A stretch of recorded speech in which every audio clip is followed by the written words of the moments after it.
Hello అండి. తెలంగాణలో చాలా వరకు ఎల్లమ్మ తల్లి పూజా విధానం దగ్గరగా ఇప్పుడు మేము చూపించిన మాదిరిగానే ఉంటుంది. ఇదైతే మా ఇంటి ఎల్లమ్మ తల్లి పూజా విధానం అన్నమాట. ఎల్లమ్మ తల్లికి చేసుకోవాలంటే ముందుగానే పోచమ్మకైతే ముందుగా చేసుకోవాలన్నమాట. పోచమ్మకు చేసుకున్న తర్వాతనే ఎల్లమ్మ తల్లిని పూజిస్తారు. ఎందరు దేవతలు ఉన్నా కూడా ముందుగా మొట్టమొదటిగా వచ్చేది మా తెలంగాణలో ఎక్కువ వరకు పోచమ్మ తల్లి అన్నమాట. పోచమ్మ తల్లికి ముందుగా బోనం వండుకొని వెళ్ళి అక్కడ అమ్మవారికి సమర్పించేసి పసుపు కుంకుమ మనం తీసుకెళ్ళిన పసుపొన్నం పరమాన్నాలు అన్నీ తీసుకెళ్ళేసి అమ్మవారికి సమర్పించేస్తాం. అలాగే మేమైతే చాలా వరకు అమ్మవారికి పసుపు కుంకుమ ఉల్లిపాయలు వాము ముఖ్యంగా కళ్ళు శాఖ ఈ కళ్ళు అయితే చాలా ప్రాముఖ్యం అన్నమాట పోచమ్మకి అలాగే ఎల్లమ్మ తల్లికి. అలా అన్ని నైవేద్యాలు పెట్టేసి బెల్లంతో కూడా సమర్పించేసి ఇక్కడ పోతులింగం అని ఉంటుందండి. పోచమ్మ గుళ్ళోనే పోతులింగం విగ్రహం కూడా ఉంటుంది. అక్కడ కూడా మనం తీసుకెళ్ళిన ఈ బోనం నుండి సమర్పించిన అన్నము పెరుగు అన్నీ సమర్పిస్తారనమాట.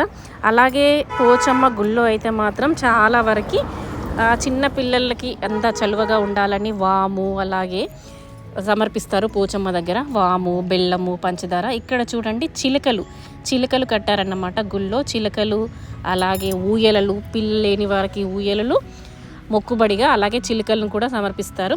అలాగే మేమైతే అమ్మవారికి అయితే నైవేద్యం సమర్పించేసి ఇంటికి వచ్చేసాం. ఇంటికి వచ్చిన తర్వాత ఎల్లమ్మని ఇక మనం అలంకరించడం. ఎల్లమ్మ కోసం ప్రత్యేకించి పూజా గది ఉండాల్సిన అవసరం లేదండి. మేమైతే ఒక పీటకి పూత గంధంతో అలంకరిస్తాం. అంటే పిండి పసుపు కలిపేసి ముగ్గులుగా పెట్టేసి ఇలా కుంకుమ పసుపుతో అలంకరించి 2 కొబ్బరి కుడుకలు అయితే పెట్టేస్తామంటే అందులో ఎండు ఖర్జూరాలు పెట్టేసి అమ్మవారికి ఉలువలు అలాగే చూడండి చిక్కుళ్ళు ఉప్పు లేకుండా ఉడికించేస్తాము. పిండి కూర ఈ సెకండ్ బాక్స్లో కనిపించేది పిండి కూర అన్నమాట. అందులో నువ్వులను నానబెట్టి గ్రైండ్ చేస్తారు. అలాగే అందులో ఎండు చేపలు వేసి వండేస్తారు. అలాగే కొబ్బరికాయలు పెట్టేసి పసుపన్నం కూడా సమర్పించి కళ్ళుతో సమర్పించేస్తాము. తర్వాత పెరుగు శాఖ బెల్లం శాఖ అన్నీ వేస్తాము. ఒక్కొక్కరి ఇంటి ఆనవాయితీని బట్టి కళ్ళు శాఖ బెల్లం శాఖ ఇలా నీచు కూరలు వండుకోవడం అనేది ఉంటుంది. కొందరైతే పరమాన్నంతో వండేసి పెట్టేస్తారు. కానీ మాకు పాతకాలం నుండి వస్తున్న ఆచారం ప్రకారం అయితే ఎండు చేపలు అలాగే పిండి కూర వండేస్తారు మా అత్తయ్య.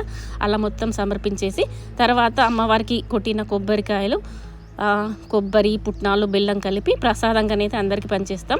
తర్వాత అమ్మవారికి సమర్పించిన నైవేద్యంలో ముందుగా ఇంటి పెద్దవారైతే భుజించాలి. మా అత్తయ్యనైతే తినేస్తున్నారు. ఈ వీడియోని లైక్ చేయండి షేర్ చేయండి.